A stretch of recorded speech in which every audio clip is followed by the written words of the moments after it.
in my view, one of the darkest days in the history of our nation. An unprecedented assault on our democracy. What we witnessed yesterday was not dissent, it was not disorder, it was not protest, it was chaos. They weren't protesters.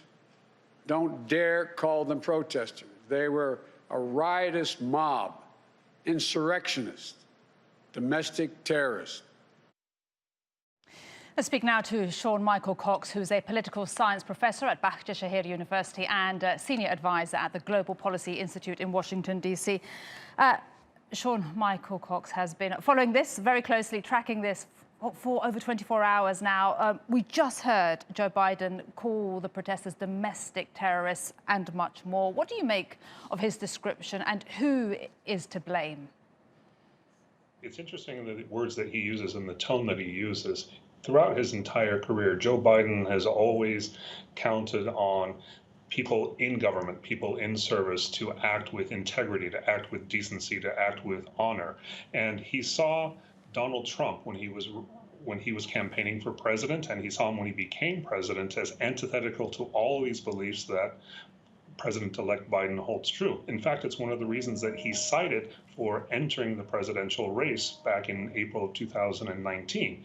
And of course, he squarely puts the blame at the feet of Donald Trump, because Donald Trump represents for President-elect Biden everything that is wrong in America today.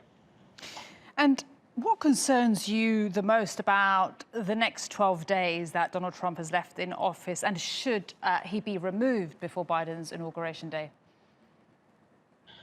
I think removing President Trump would cause more problems than it would solve any problems at this late stage. My concern over the next 12 days is that he's let loose a flood of angry people, angry supporters. He's been driving them to believe that the election was stolen and that he's lost control of them.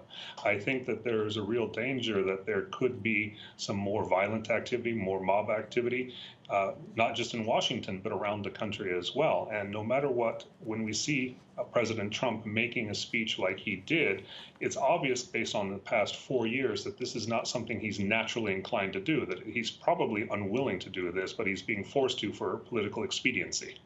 And the world has had more than 24 hours to digest the chaos, the images at Capitol Hill. What stands out for you regarding the international reaction?